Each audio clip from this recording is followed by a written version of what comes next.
Commission का ये फैसला आया, इमरान खान साहब इलेक्शन कमीशन पे हमला करने की हदायत कर रहे, इलेक्शन कमिश्नर से इस्तीफा मांग रहे थे।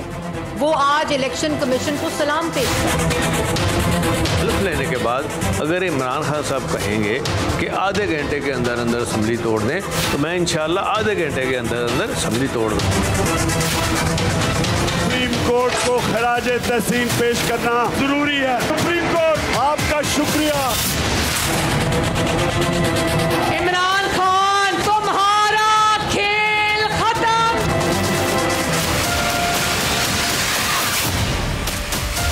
बिस्मिल्लाहिर्रहमानिर्रहीम, अस्सलाम वालेकुम। प्रोग्राम है समय स्पेशल और मैं हूं आपका मेज़बान सैयद फवाद ज़ैदी। नाज़रीन, इमरान खान की हुकूमत ख़त्म होने के बाद PDM की हुकूमत इंतखाबात करवाए या सख्त मुआशी फ़ैसले लेने के दरमियान उलझी हुई दिखाई दे रही है। IMF से मुज़ाकरात भी जारी हैं, डॉलर भी डबल सेंचुरी क्रॉस कर गया है। ऐसे में आज पंजाब का आइनी, कानूनी और सियासी बहरान भी मज़ीद संगीन हो गया है। सियासी बेयकीनी है कि बढ़ती हुई जा रही है। इलेक्शन कमीशन ऑफ पाकिस्तान की जानिब से तहरीक इंसाफ के 25 मुनहरिफ मेंबरान सूबाई असम्बली को डीसीट कर दिया गया है। गो के मरियम औरंगज़ेब ने आज एक प्रेस कॉन्फ्रेंस की। प्रेस कॉन्फ्रेंस करते हुए उन्होंने कहा कि इलेक्शन कमीशन के फैसले के बाद नून लीग और इत्तेहादियों पर कोई फ़र्क नहीं पड़ेगा। मुनहरिफ अरकान इलेक्शन कमीशन का फैसला चैलेंज करने का हक भी रखते हैं। पंजाब में मुखालफिन की तादाद 172 और हमारी 177 है, ये उनका मौक़िफ़ है। नाज़रीन, ताहम ये सवाल उठ रहा है कि मुल्क के सबसे बड़े सूबे पंजाब में मुनहरिफ अरकान के वोटों की मदद से वज़ीर आला पंजाब मुंतखब होने वाले हमजा शहबाज काम जारी रख पाएंगे या फिर उन्हें दोबारा ऐवान में अक्सरियत साबित करना होगी। हमजा शहबाज 197 वोट हासिल करके वज़ीर आला पंजाब मुंतखब हुए थे, जिसमें पाकिस्तान तहरीक इंसाफ के 25 मुनहरिफ अरकान के वोट भी शामिल थे, जो अब डीसीट कर दिए गए हैं। पाकिस्तान तहरीक इंसाफ ने हमजा शहबाज के इलेक्शन और हलफ बर्दारी को कालअदम करार देने के लिए कोर्ट से भी रुजू कर लिया है। ये एक और बुरी खबर है मुस्लिम लीग नवाज़ के लिए। इसके साथ साथ एक और अहम मामला है कि सुप्रीम कोर्ट ने हाई प्रोफाइल केसेस में तकर्रुर और तबादलों पर पाबंदी आयद करते हुए नैब लाहौर और FIA से अफसरान के तबादले और तकर्रुरियों पर तशवीश का इजहार और मुकदमात वापस ना लेने का हुक्म दिया है और कहा है कि हटाने की वजूहात जानना चाहते हैं।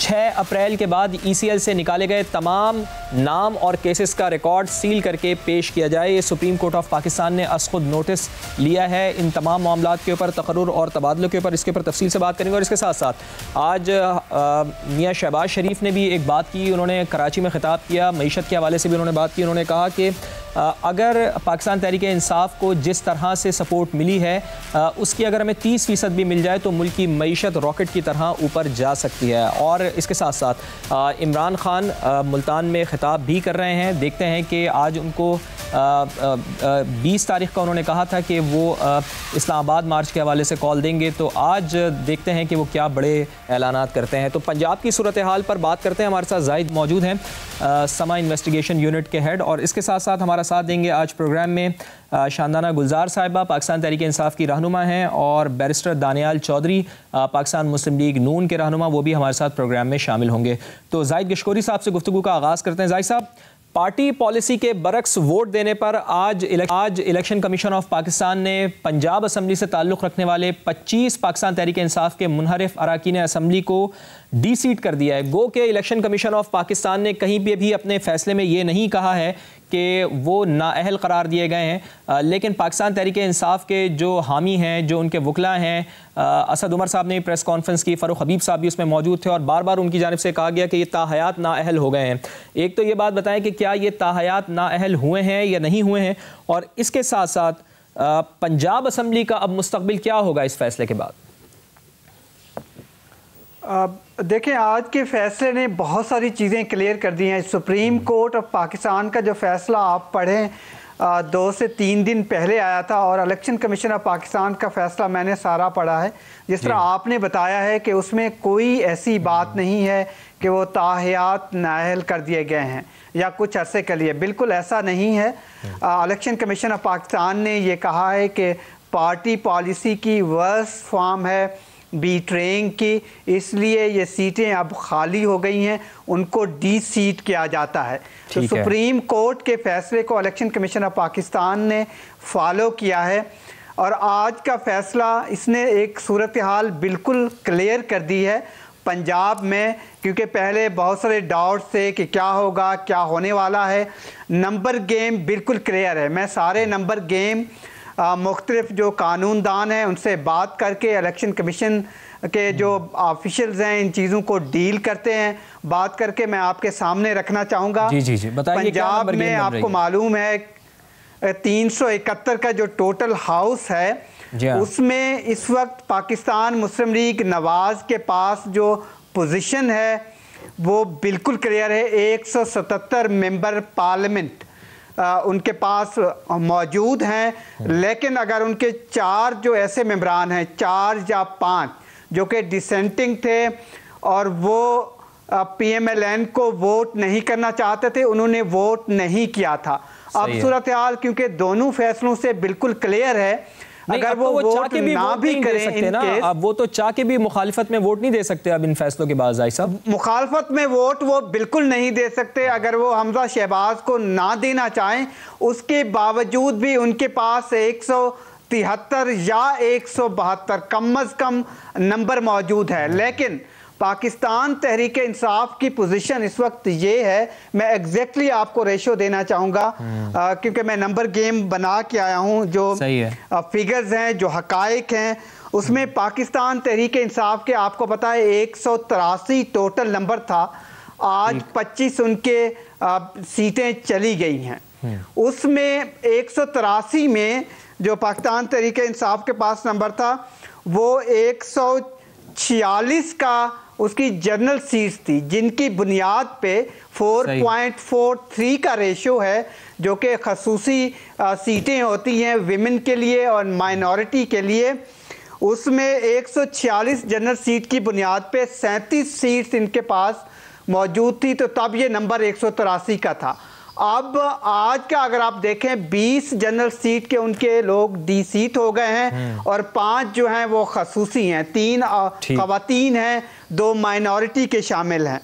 अगर 146 नंबर आप दें जनरल सीट का और कुल मिला के पाकिस्तान तहरीक इंसाफ का नंबर मैक्सिमम मैं आपको बता रहा हूँ 158 बनता है, क्योंकि 29.9 उनको सीट्स मिलनी है इसकी बुनियाद पर खवातीन की और माइनॉरिटी की। अगर आप एक सीट वो 157 ना कहें, आप एक्स्ट्रा मार्जिन दें 158 का, उसके साथ PMLQ खड़ी है और 10 सीट्स उसकी हैं, तो ये नंबर 168 का बनता है। और एक आज़ाद उम्मीदवार मौजूद हैं। मैं आपको बताना चाहूँगा, अगर चौधरी निसार वोट करना चाहते हैं तो उनका एक नंबर बढ़ सकता है 169 का। फिर मैं आगे आना चाहता हूँ, 4 जो आज़ाद उम्मीदवार हैं इस वक्त चौधरी निसार के अलावा, 2 जो हैं वो जुगनू मोहसिन और अहमद अली ओलक लिया से, ये PMLN के पहले शुरुआत से ही रहे हैं और चारों के चारों मौजूद हैं, वोट कर चुके हुए हैं पहले। तो इस तरह से 2 नंबर या 3 नंबर का जो एग्जैक्ट फर्क है ये बहुत इंपॉर्टेंट है। इसने एक दिलचस्पी क्रिएट की है जिससे लगता है कि शायद नो कॉन्फिडेंस मोशन आए या एतमाद का वोट लेना पड़े, तो एक दिलचस्प मुकाबला होगा। लेकिन 173 होगा, अगर मिल जाते हैं दोनों में से किसी को भी मिल जाते हैं, जो पार्टी ज्यादा वोट ले लेती है, लेकिन ये 186 सादा अक्सरियत तो नहीं होगी ना जाहिद साहब, फिर उसके लिए क्या करना होगा? क्या रीइलेक्शन होगा? ये दिलचस्प बात है। कानून ये कहता है कि कोई भी पार्टी नहीं ले सकती है, लेकिन दोबारा इलेक्शन होगा अगर कोई भी 186 जो थ्रेशोल्ड है वो नहीं ले पाती है और कोई भी नहीं ले पाएगी जो मौजूदा सूरत हाल है, तो दोबारा इलेक्शन होगा और जो ज़्यादा से ज़्यादा वोट लेगा कैंडिडेट वो वज़ीर आला बन जाएगा। और एक चीज़ मैं आपको बताता चलूँ कि चौधरी शुजात का रोल भी बहुत अहम है, क्योंकि पाकिस्तान मुस्लिम लीग क्यू जो है वो इलेक्शन कमीशन ऑफ पाकिस्तान में चौधरी शुजात उसके सदर हैं। अगर चौधरी शुजात चाहते हैं कि वो वोट हमजा शहबाज को करें या कोई भी उसकी पार्टी का मेंबर वोट ना करे, तो इस तरह से चौधरी परवेज इलाही वजीर आला का इलेक्शन लड़ ही नहीं सकते। यानी कि चौधरी परवेज इलाही की राय की अहमियत नहीं है, इस फैसले के बाद चौधरी शुजात हुसैन की राय की अहमियत होगी। जाहिद गशोरी साहब, बिल्कुल चौधरी शुजात की होगी, और चौधरी शुजात अगर चाहते हैं तो परवेज इलाही तो इलेक्शन ही नहीं लड़ सकते वजीर आला का। अच्छा, वो तो कह रहे हैं कि जी मैं इलेक्शन लड़ूंगा, मैं वो तो उन्होंने पहले से ही अपने आप को डिक्लेयर कर दिया है कि जी इमरान खान साहब का मैं सिपाही हूँ। चौधरी परवेज़ इलाही कह रहे हैं मैं तो इलेक्शन लड़ने के लिए तैयार हूँ। गो के उनको अपने घर से भी इसका मतलब है कि चौधरी शुजात हुसैन साहब को राज़ी करना पड़ेगा। और मौजूदा हालात में चौधरी शुजात हुसैन साहब के बारे में कहा जाता है बड़ी वज़ादार शख्सियत हैं और PDM को वो ज़बान दे चुके हैं कि वो उनका साथ नहीं छोड़ेंगे। तो आपको क्या लगता है, अब तो ये तो सियासी लड़ाई फिर घर में भी पहुँच गई है इनके? नहीं, 3 पहलू जो इतने दिलचस्प हैं जिसमें मीडिया की नज़रें, नंबर 1 मैं यही बता रहा हूं कि वफाक में चौधरी शुजात हुकूमत के साथ बैठे हुए हैं और उन्होंने एक स्टैंडिंग पोजीशन ली थी। और जो अब इलेक्शन कमीशन का फैसला आया है, सुप्रीम कोर्ट की जो रीडिंग्स आई हैं उन्होंने अपनी इंटरप्रिटेशन दी है, उससे अगर चौधरी शुजात चाहें तो परवेज़ इलाही साहब इलेक्शन कॉन्टेस्ट ही नहीं कर सकते, क्योंकि पार्टी सदर का कॉन्सेंट लेना ज़रूरी है, उसको फॉलो करना ज़रूरी है। लेकिन चौधरी परवेज़ इलाही साहब ये मुतालबा भी कर रहे हैं कि सारा बहरान हल हो सकता है। उनके बेटे मोनिस इलाही भी ये मुतालबा कर रहे हैं कि भाई आप हमजा शहबाज साहब को, मियाँ शहबाज शरीफ को ये दावत दे रहे हैं। मरियम औरंगज़ेब साहिबा जिन्होंने आज प्रेस कॉन्फ्रेंस किया उनको उन्होंने दावत दी, उन्होंने कहा सारा बहरान हल हो सकता है। आप तहरीक अदम एतमाद पर, यहाँ पर तहरीक अदम एतमाद हम जमा कराते हैं, उसके पर एतमाद का वोट ले लें। जाहिद गिशकोरी साहब, बड़ी तफसील से आपने हमें नंबर गेम बताया, पंजाब की सूरत हाल से आपने हमें आगाह किया, बहुत बहुत शुक्रिया। एक ब्रेक लेते हैं और ब्रेक के बाद अपने पॉलिटिकल गेस्ट से बातचीत शुरू करेंगे। आप देखते रहिए समा।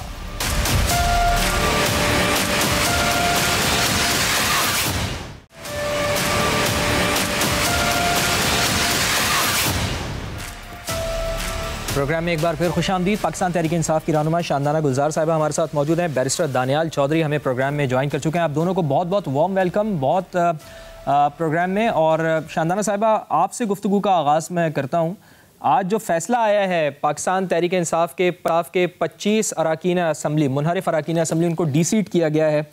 अब आप लोग तो चीफ़ इलेक्शन कमिश्नर से इस्तीफ़ा मांगते थे, आज आप लोग उनकी तारीफ़ें कर रहे हैं, फिर इसके साथ साथ उनको सलाम पेश कर रहे हैं, लेकिन जब आप लोग के ख़िलाफ़ फ़ैसला आ जाता है तो फिर आप कहते हैं जी उनको इस्तीफ़ा देना चाहिए। तो फिर ये तज़ाद क्यों है? एक तरफ तो ये बताएं, और फिर अब क्या स्ट्रैटेजी होगी आपकी पंजाब में? शुक्रिया जी। पहली बात तो ये कि हमारे खिलाफ ठीक ठाक फैसले आ चुके हैं सुप्रीम कोर्ट से भी, लेकिन हमने वो तमाम फैसले कबूल किए। दूसरी बात, हमें चीफ इलेक्शन कमिश्नर से कोई ज़ाती मसला नहीं है और ना इलेक्शन कमीशन से, लेकिन जब आपको इस्लामाबाद हाई कोर्ट एक ऑर्डर देती है कि तमाम पॉलिटिकल पार्टीज़ के आप इकट्ठे फॉरेन फंडिंग केसेस सुने, लेकिन आप अपनी विजडम में समझते हैं कि नहीं, मैं पहले PTI का सुनूंगा फिर बाकियों का, फिर आप पे शक होगा। ये याद रखिए, chief election commissioner political figure नहीं होता, वो एक ऑटोनमस बॉडी है, वो उसके ये हेड है। और अगर ये पोजीशंस लोगों को तोहफे में दी जाती तब तो समझ आती हैं, लेकिन ये तो लीगली ऑक्यूपाइड पोजीशंस है। आपने वो काम करना है कि उसमें इंसाफ सिर्फ मिले ना, इंसाफ दिखे भी। इस तरह के बहुत सारे फैसले किए। अभी रिसेंटली जो उन्होंने हमारे MNS के खिलाफ, मुनहरिफ अरकान के खिलाफ निकाल दी थी पिटीशन, हम हमेशा ये बात कहेंगे और सच बात कहेंगे। 8 साल से तो आपका केस चल रहा है, इतने अरसे से किसी का केस नहीं चला है शानदाना साहिबा, इतना टाइम तो किसी को भी नहीं मिला। लेते ना, जब इनकी हुकूमत थी इनको किसने रोका हुआ था? मेरी बात सुने, जब मेरी हुकूमत हो और मुझसे काम ना हो तो मुझसे पूछे। अब तो ये गवर्नमेंट है, गवर्नमेंट को तो कोई हक नहीं बनता सवाल पूछने का। वो तब भी गवर्नमेंट से 13 से 18 तक, लेकिन ये याद रखिएगा जब जहांगीर तरीन का केस हुआ था तब वो PTI में ही थे और उनका इंटरिम रिव्यू कोई एक सड़क पे नहीं निकला।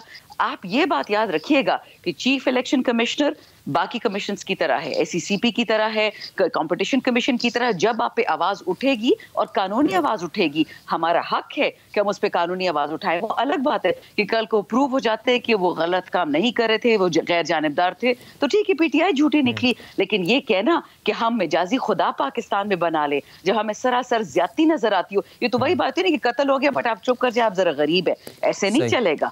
हमें पूरा हक है, अदालत ने भी हक दिया, कानून ने भी हक दिया।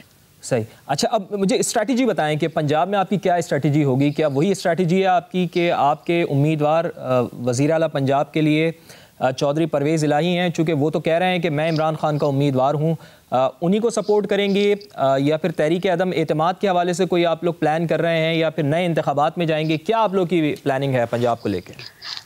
देखिए, अगर आपने अभी प्राइम मिनिस्टर तहरीक इंसाफ के चेयरमैन इमरान खान, मेरे लिए तो प्राइम मिनिस्टर ही हैं वो, उनकी अगर आप तकरीर सुन रहे हैं, उन्होंने साफ बात की है, असेंबली तहलील करो, इलेक्शन करवाओ।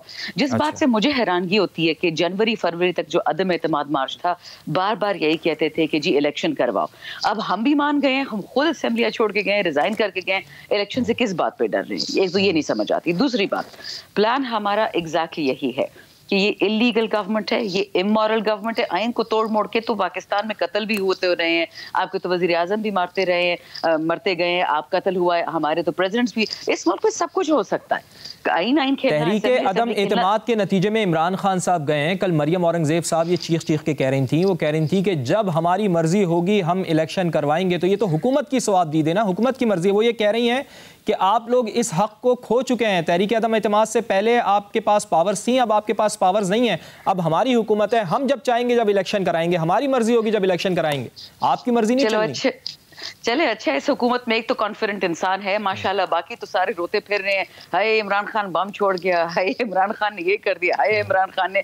अच्छा, मजे की बात है, जब खान साहब गवर्नमेंट में थे तब महंगाई थी, अब खान साहब गवर्नमेंट में नहीं है तो तब महंगाई है। खुदा का वास्ता स्क्रिप्ट एक कर लो, 2 prime ministers, 3 finance ministers, 2 foreign ministers, और तब भी आपको लंदन में यात्रा करके जाना पड़ता है कि जी फैसले क्या करें। 6 हफ्ते से बैठे हुए ये फैसला नहीं कर पाए कि तेल महंगा करना है, चीनी महंगा करना है, जिनका सारा झूठा बयानिया था कि जी हम आएंगे तबाही कर देंगे। तबाही तो कर दी इन्होंने, बट वो वाली नहीं जो उन्होंने ये प्रॉमिस की थी। चले भाई, एक महीने में आपने इतनी तबाही कर दी। शानदाना गुलजार साहिबा ये कह रही हैं, दानियाल चौधरी साहब क्यों आप लोग इलेक्शन नहीं करवा पा रहे हैं? मरियम बीबी ने भी कल कहा है, मरियम नवाज साहिबा, उन्होंने कहा कि जी इस जो पिछली हुकूमत थी उसका गन हम अपने ऊपर नहीं डाल सकते, सारा बोझ महंगाई का आवाम पर डालने से बेहतर यह है कि फ्रेश मैंडेट लिया जाए, इलेक्शन करवा दिया जाए। तो मरियम नवाज की राय क्यों नहीं आप लोग सुन रहे हैं सर? क्या वजह है इसकी? एक चीज़। और दूसरी, पंजाब में जो सियासी बहरान पैदा हुआ है, हमजा शहबाज साहब को फिर कॉन्फिडेंस का वोट लेना पड़ेगा या फिर नए इंतखाबात होंगे? आप लोगों की क्या स्ट्रैटेजी है सर पंजाब के हवाले से, दानियाल साहब?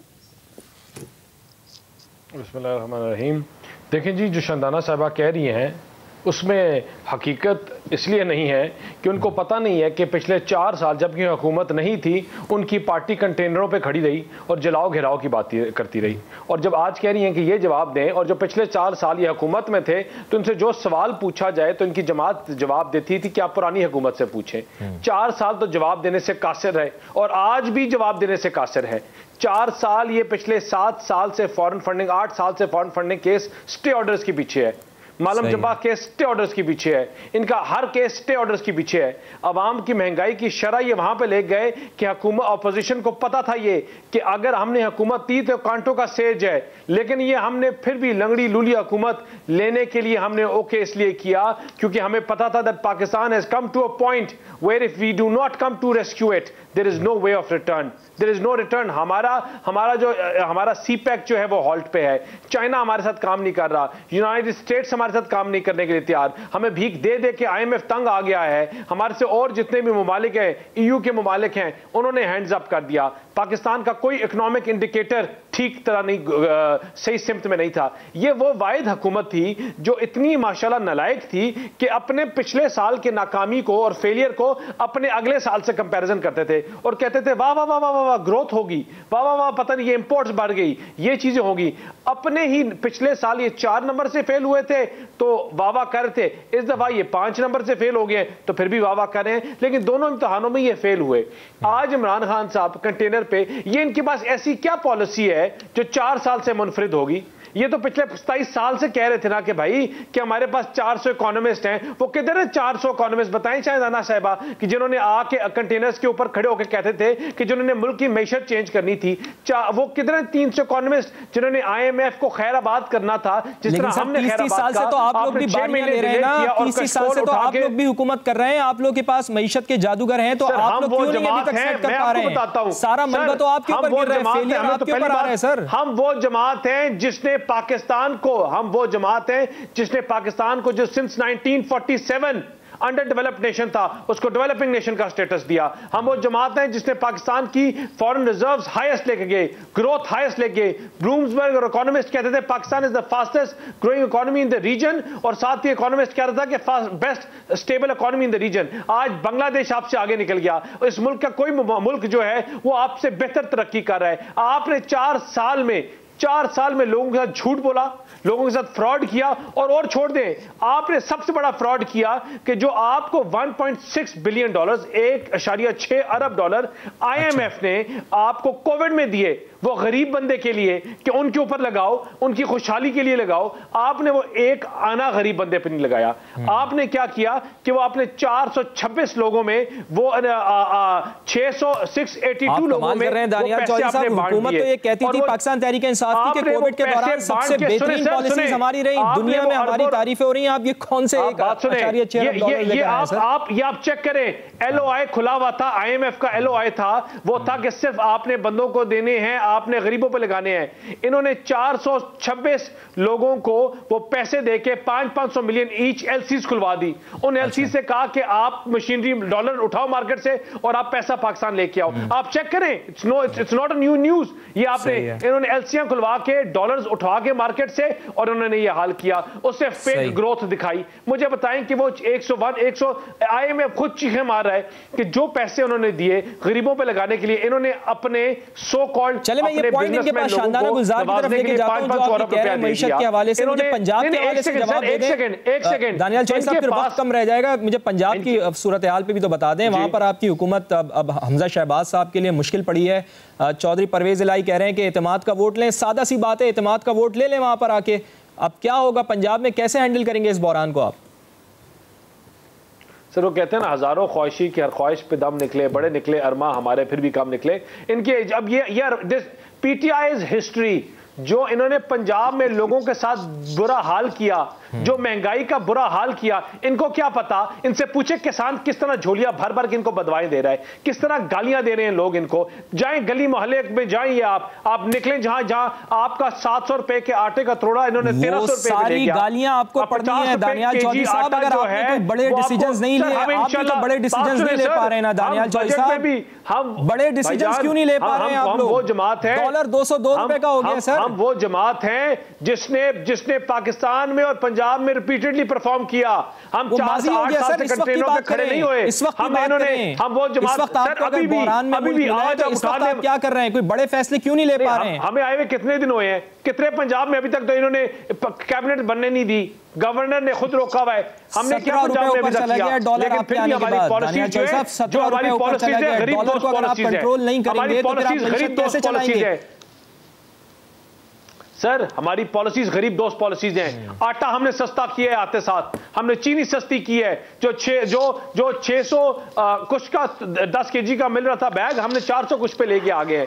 चीनी को हमने सस्ता किया है। दानियाल चौधरी साहब, आपकी गरीब दोस्त पॉलिसी मुझे बताएं सर, आपकी गरीब दोस्त पॉलिसी है ना सर, आपकी गरीब दोस्त पॉलिसी है, तो जो मरियम नवाज साहिबा कह रही हैं गरीबों के लिए, आप हुकूमत से निकलें, बड़ा फैसला करें, इलेक्शन की तरफ चले जाएं। इमरान खान साहब भी ये बात कर रहे हैं, तो फिर क्यों डर रहे हैं आप लोग? तो आपको हम बिल्कुल इलेक्शनों की तरफ जाएंगे, हम we are going towards the election, लेकिन हम अपनी जो इस्लाहात हैं उनको करके, हम इनको जो इन्होंने पाकिस्तान को 3 अरब रुपए में IMF के पास बेच के आ गए हैं। आपको पता है क्या IMF का हमारे पास फॉरेन रिजर्व कितना है डॉलर का? मतलब अगर इन रियलिटी देखा जाए, 6 अरब रुपए आप चाइनीज का निकाल लें, 3 अरब सऊदी का निकाल लें और मुल्कों का निकाल दें, in reality we have $3 billion foreign reserve. Pakistan की हिस्ट्री में बद से बदतर तरीके इस टाइम में, मुशर्रफ के बुरे दौर में आप किसी हुकूमत को उठा लें, कभी भी ये इतना नहीं हाल नहीं हुआ कि 3 बिलियन डॉलर खाली वापस अपने रह गए हैं। हालात होने के जिम्मेदार पाकिस्तान की मोटरवेज गिरवी में रखवा दी है, पंजाब के एयरपोर्ट गिरवी में रखवा दिए आपने। आपका पॉइंट आ गया, शानदाना साहब से पूछ लेते हैं। हमने तो गवर्नमेंट भी नहीं बनाई, इनकी चीखें इसलिए निकल रही हैं, इनकी चीखें इसलिए निकल रही हैं क्योंकि हम इनको अकाउंटेबल करेंगे। ये बताएंगे कि वो अरबों रुपया किधर गया, ये बताएंगे और डैम के पैसे किधर गए, उनसे पूछने तो दें। कोविड का फंड भी आप लोग खा गए हैं, आप लोगों ने तो खजाना बिल्कुल खाली करके दिया, तो फिर ये लोग भी क्या करें, मुल्क को कैसे संभालें? शुक्रिया जी।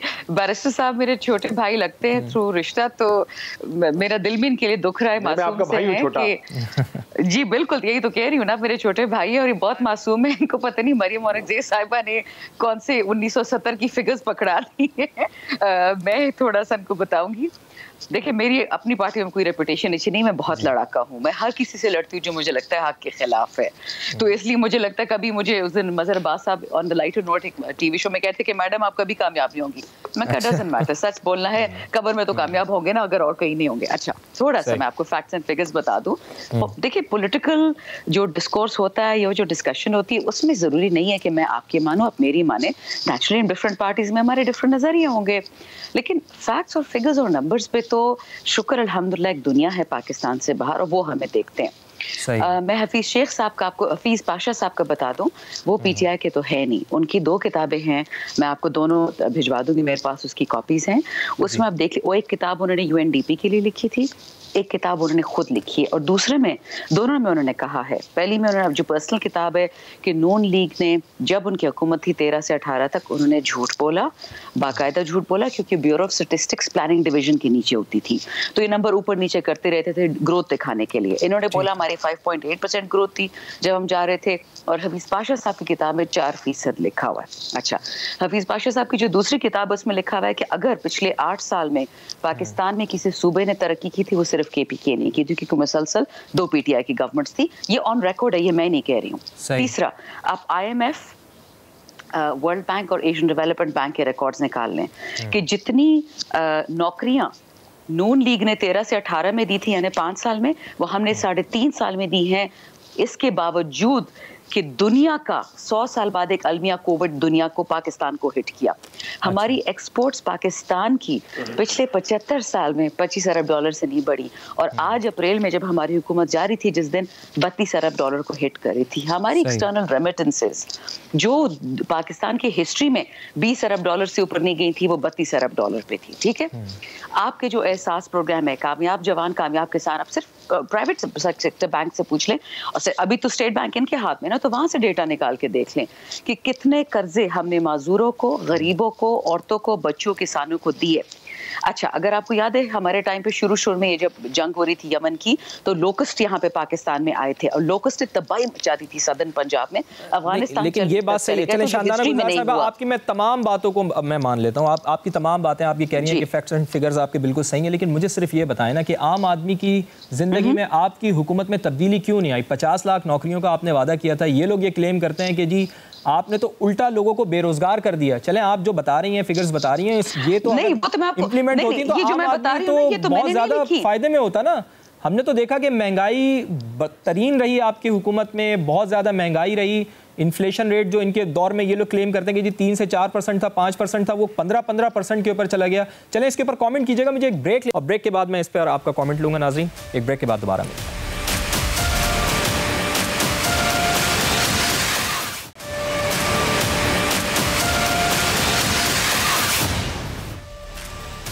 प्रोग्राम में एक बार फिर खुशामदीद। शानदाना साहिबा, आप मुख्तसर कमेंट कर दीजिएगा जो मैंने आपसे सवाल किया था, फिर मैं पंजाब की सूरत हाल के ऊपर ज़रा दोबारा जाना चाहूँगा। बिल्कुल जी, मुझे ज़रा इसके लिए तहम्मुल से जवाब देने दीजिएगा, क्योंकि बैरिस्टर साहब ने बहुत इंपॉर्टेंट पॉइंट्स उठाए जिसको एड्रेस करना चाहिए। देखिए, आपने जो बात की इन्फ्लेशन की, तो क्या पाकिस्तान में या दुनिया में पिछले 100 साल में इस तरह का कोविड आया था?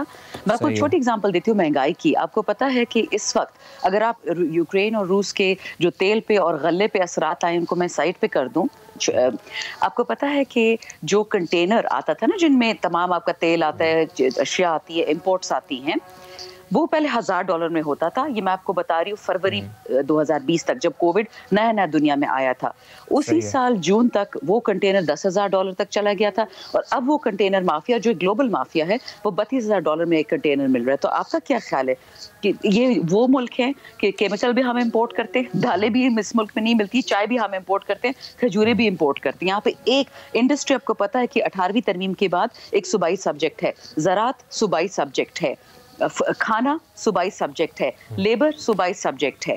तो मुझे बताएं, जब सूबों के पास पिछले 10 साल से, जहाँ पे इनकी हुकूमतें थी, पीपल्स पार्टी की, नून लीग की, तो ये दाल नहीं उगा सकते थे, केमिकल फैक्ट्रीज नहीं लगा सकते थे। चलो, पेट्रोलियम तो दूर की बात है, खुर्दनी तेल का आप सीडी बना लेते पाकिस्तान में, तो वो कुछ नहीं किया। अब महंगाई, ये बात सही है आपकी, ये बात सही है कि इन लोगों ने हुकूमतें की ना, टाइम बड़ा कम रह गया। शानदाना साहिबा, मेरे साथ दानियाल चौधरी साहब का भी जो मौक़िफ़ लेना है कि जिस दिन इमरान खान साहब गए यहाँ से, आपके रिजर्व्स में $20 अरब था। इन लोगों ने पैसा कहाँ फूंका है? इन्हीं से पूछे ना, हुकूमत तो ये बताएं जी। दानियाल चौधरी साहब, $20 अरब छोड़ के गए थे, ये $10 अरब कैसे हो गए? और कोविड की वबा तो इस दुनिया में आई नहीं ना, इससे पहले इतनी बड़ी वबा तो आई नहीं। और वो ये कह रही हैं, उनका पॉइंट तो सही है ना, वो तो कह रही हैं कि आप लोग के पास 30 साल से हुकूमत थी, तो आप लोगों ने क्या किया? एक्सपोर्ट बढ़ाने के लिए आपने क्या किया? इस वक्त तो $70 बिलियन की हमारी इंपोर्ट्स हो रही हैं, तो बात तो दुरुस्त है ना कि इस मुल्क के लिए आप लोगों ने 30 साल हुकूमत करके क्या किया? आप तो 3.5 साल का इनसे हिसाब मांग रहे हैं, तो 30 साल का अपना भी तो हिसाब दें सर। आप कौन से 30 साल की पहले मैं तो बात कर रहे हैं? हमारे पास तो ये 4 साल पिछले दिए इन्होंने उठा के बारियां लगी हुई हैं सर। नून लीग, पीपल्स पार्टी, नून लीग, पीपल्स पार्टी यही तो चल रही थी, इसी को तो तोड़ा आके इमरान खान। एक सुने, पिछले 8 साल ये सारी जमातें इनके साथ बैठी हुई थी कोलिशन में, तमाम जमातें थी सारी कोलिशन में बैठी हुई थी। पिछले 8 साल से ये हुकूमत कर रहे हैं। मुझे बताएं, इन्होंने एक्सपोर्ट्स की बात की। देखिए, ये लोगों के साथ गुमराह लोगों को इसी तरह करते हैं कि ये इनको पता नहीं है, क्योंकि हम लाखों लोग वोट लेके आए हुए हैं, हम अवाम के नुमाइंदे हैं। ये ड्राइंग रूमों की सियासत करते हैं इनकी पार्टी। मेरी बहन है, इनको तो मैं कुछ नहीं कह रहा, इनकी पार्टी को कह रहा हूं। तो ये मुझे बताएं कि एक्सपोर्ट की टनेज क्यों नहीं बढ़ी? ये क्योंकि महंगाई, क्योंकि इन्फ्लेशन हुई है, ऑटोमेटिकली चीजें महंगी हुई हैं, तो एक्सपोर्ट बढ़ गई, एक्सपोर्ट की अमाउंट बढ़ गई, लेकिन टनेज आज भी उतनी है, बल्कि टनेज उसमें कम हो गई है। मुझे बताएं कि जो टैक्स कलेक्शन करनी थी वो 8,000 अरब किधर है जो उन्हें कलेक्ट करना था? 4 साल बाद आप वो टारगेट मीट कर रहे हैं जो हम छोड़ के गए थे, तो आप नाच रहे हैं। वो 8,000 अरब जो आपने टैक्स कलेक्ट करना था, वो गवर्नर हाउस में जो यूनिवर्सिटी बनानी थी, प्राइम मिनिस्टर हाउस का बजट कम करना था, वो किधर है? वो जो 18 प्राइम मिनिस्टर उसका बजट इन्होंने जीरो करना था, वो 18% बढ़ गया। इन्होंने बात करते हैं करप्शन की। मैं इनकी इनकॉम्पिटेंस की आपको बात बताऊं, पहले खाली इनकी नाअहली की, कि जब ऑयल प्राइसेस दुनिया में लोएस्ट थी, ये तब हेज नहीं कर सके, ये तब ऑयल खरीद नहीं सके। इनकी नाकामी जिसकी वजह से आज ये हम फेस कर रहे हैं। जीरो पे चलेगी थी तब भी नहीं हेज कर सके। फ्यूल की एलएनजी की बात करते हैं। एलएनजी जब इनकी नाअहली उस पॉइंट पे है कि आप इनसे जो चीज पूछेंगे इनको समझ नहीं आएगी। एलएनजी मुझे बताएं कि जब पूरी दुनिया मार्च में और फरवरी में प्रोक्योर कर रही थी, आप सितंबर तक कॉन्ट्रैक्ट क्यों ढूंढ रहे थे भाई? और आपने डबल रेट्स पे क्यों लिए? आपके पास कौन से खजाने हैं? आप कौन से शहंशाह हैं? ये इतने नालायक और इनकॉम्पिटेंट लोग हैं कि इनसे मैं आपको बताऊं कि इनके पास वीट शॉर्टफॉल होगी, 7 लाख टन वीट जो होगी स्मगल होगी।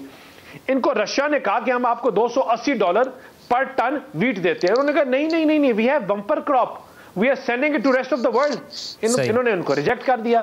उसके बाद इन्होंने ऐसी कोई बात नहीं, इन्होंने 40,000 टन वीट खरीदी, जो इन्होंने $365 पर टन खरीदी, और जिससे मुल्क को 2 अरब रुपए का नुकसान हुआ। वो नुकसान, अरबों रुपए का नुकसान कौन भरेगा? यही भरेंगे भाई। इसीलिए हम हुकूमत को जब हम सही सिमत में कह रहे हैं ना, इन्होंने हर चीज का बेड़ा गर्क किया। इनको पता था कि जब हम तो चल नहीं सकते, जो अगली हुकूमत आ रही है उसको भी हम तबाही की तरफ लेके चले जाएं। इन्होंने पाकिस्तान के साथ, मुझे बताएं कि वो जो इनके पास आपकी इन सब तमाम चीजों दानियाल साहब ये सब माजी की बातें हो गई जो आप बातें कर रहे हैं। सर मुझे ये बता देना दानियाल साहब, अब चूंकि माजी की बातें बहुत हो गई, इस वक्त मुल्क सफर कर रहा है, इस वक्त आम आदमी सफर कर रहा है। इस वक्त अगर आप ब्रेव डिसीजंस नहीं लेंगे तो फिर सारा गंद आपके ऊपर पड़ेगा, सारा मलबा आपके ऊपर पड़ेगा। सर मुझे बताएं ना, ब्रेव डिसीजन क्यों नहीं ले रहे आप लोग? एक सेकंड सर, एक सेकंड। जब 20 साल के 15 साल के मार्शल लॉ के बाद हमें मुल्क मिला, तो पाकिस्तान करप्शन की सतह में 117 नंबर पे था। After working day night we bought it to 119। 20 साल की आपने चीजें सर, 20 साल की चीजें आपने एक टेन्योर में खत्म कर दी। इनकी 3.5 साल की खराबियां तो आप कब सही करेंगे? अगर आप नहीं सही कर सकते तो फ्रेश मैंडेट लें, फ्रेश मैंडेट लेकर आए सर। दुनिया का सर लेंगे, बिल्कुल लेंगे। मैं खाली हम फ्रेश मैंडेट भी लेंगे, we are going towards the election. लेकिन इलेक्शन कमीशन, इस्लाहाती प्रोग्राम्स, तमाम चीजें तैयार हों, उसके बाद आप जाएंगे। हम चलिए चूंकि प्रोग्राम का वक्त बहुत कम रह गया, बहुत मुख्तसर वक्त रह गया। मुझे एक बड़ी अहम चीज इमरान खान साहब ने ऐलान कर दिया। दानियाल चौधरी साहब, इमरान खान साहब ने सर मुझे चूंकि वक्त खत्म हो रहा है सर, उनके ऐलान होते रहते हैं। आज इमरान खान ने आज ऐलान करना था मुल्तान जलसे में, उन्होंने कहा था कि आजादी मार्च का ऐलान करूंगा। दानियाल साहब बात तो सुन लें, कल भी है और आज भी है। सर उनकी सियासत खत्म हो जाएगी, लेकिन आपकी भी सियासत खत्म हो जाएगी अगर आप कोई स्टैंड नहीं लेते। इस वक्त आप हुकूमत तो कर रहे हैं, लेकिन बड़े डिसीजंस आप नहीं ले रहे। आप लोग गारंटियां मांग रहे हैं, लेकिन आपको गारंटी नहीं मिल रही है। खैर बहरहाल ये एक अलग चीज हो जाएगी। 25 से 29 के दरमियान इमरान खान साहब कह रहे हैं कि 25 तारीख से लेकर 29 तारीख के दरमियान मैं ऐलान करूंगा। इसका स्पेसिफिकली मुझे जवाब दें कि क्या वजह है कि अभी तक आप लोग आज़ादी मार्च की बात कर रहे हैं, लेकिन आप लोग उसका ऐलान नहीं कर पा रहे हैं अभी तक? नहीं, ऐलान तो जी हमने कर दिया था मई के पहले हफ्ते में कि 20 को ऐलान करेंगे। अब टाइम इसलिए खान साहब फालतू ले रहे हैं। एज आई सेड, एक तो फारिग हमारी नौकरी नहीं है। दूसरा आपको पता है कि हमारी जो सिक्योरिटी का एक इशू आ रहा था वो एक खास लेवल पे पहुंच गया। मेरा अपना एक गराई, मैं नाम नहीं ले सकती वो किस हसास अदारे में काम करता है, जब मैं पेशावर के जलसे पे गई थी तो इतनी सिक्योरिटी थी कि हम कदम नहीं रख पा रहे थे।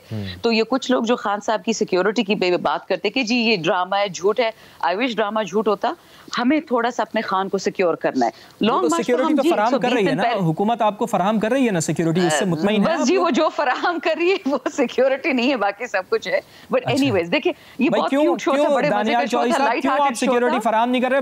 प्रोग्राम का वक्त बिल्कुल खत्म होने वाला है, दानियाल चौधरी साहब से भी कमेंट ले लेते हैं। दानियाल चौधरी साहब, क्यों आप एक तो सिक्योरिटी फराहम नहीं कर रहे और फिर 25 से 29 का कह दिया इमरान खान साहब ने अगर ले आते हैं सर 25 लाख लोग पे क्या करेंगे? इन्होंने नहाते बच्चों पे गोलियां मारी, आपने इन्होंने मदरसों में घुस के गोलियां मारी, इन्होंने टीएलपी के तालिब इल्म को गोलियां मारी इन लोगों ने, इन्होंने खुद उन पूरे ऑपरेशंस को इन्होंने क्या नाम है पूरे ऑपरेशंस को देख के किया लाहौर में, जो उन्होंने हाल किया उन मासूम बच्चों का जिनके हाथ में कुरान था। ये क्या बात करते हैं? इनको 4 साल हमने कंटेनर्स पे इनको याद दिलाए मॉडल टाउन हमने नहीं किया।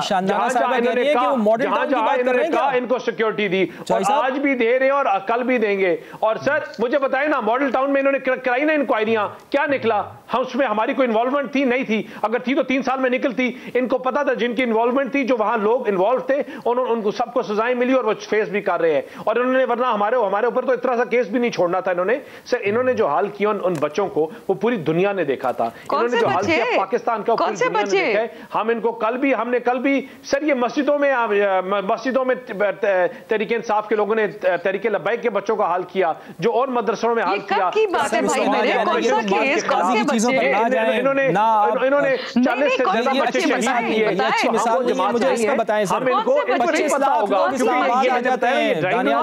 आपकी हुकूमत वैसे ही नहीं चलने दे रहे। वो अगर ये 25 लाख लोग यहाँ पर आ जाते हैं, 20 लाख लोग आ जाते हैं, चले 1 लाख लोग भी आ जाते हैं, तो कैसे हुकूमत चलाएंगे फिर आप? सर 11 बंदे स्टेजों पे खड़े करने पड़ते हैं, इनको कॉन्सर्ट करने पड़ते हैं रमजान में कि अपने जलसे पूरे कर सकें। इंशाल्लाह लोग ये Pakistan Tehreek-e Insaf is a history. ये वो जमात है जिसने पाकिस्तान को तबाह कर दिया। इसने अपने इर्द गिर्द पूरी दुनिया के मुल्कों ने ग्रो किया। इसने पाकिस्तान को वापस 90 की दहाई में ले गए। इंशाल्लाह पाकिस्तान की आवाम, पाकिस्तान का किसान, पाकिस्तान का गरीब बंदा जो अपने घर से रोजी कमाता है, अपने बच्चों को खिलाता है, वो इनको देख के हाथ जोड़ते हैं अल्लाह के आगे और कहता है जिन जिन गुनाहों की सजा ये मुझे दी थी दोबारा ये वापस ना आए। सर अपने कैमरामैन से पूछें, अपने और बंदों से पूछें जो इनको 20-20 हजार रुपए में अपने बच्चों को घर का लेकिन उनका आज भी गुजारा नहीं हो रहा। दानियाल चौधरी साहब, और इस वक्त तहरीके इंसाफ की हुकूमत नहीं है, इस वक्त आपकी हुकूमत है, इस वक्त आपसे सवाल बनता है। बहुत बहुत शुक्रिया चूंकि प्रोग्राम दानियाल चौधरी साहब, बहुत बहुत शुक्रिया प्रोग्राम में हमें ज्वाइन करने के लिए। शानदाना गुलजार साहब हमारे साथ मौजूद थी। नाज़रीन आपका भी शुक्रिया। इंशाल्लाह आपसे मुलाकात होगी कल, तब तक के लिए अल्लाह ने के बाद।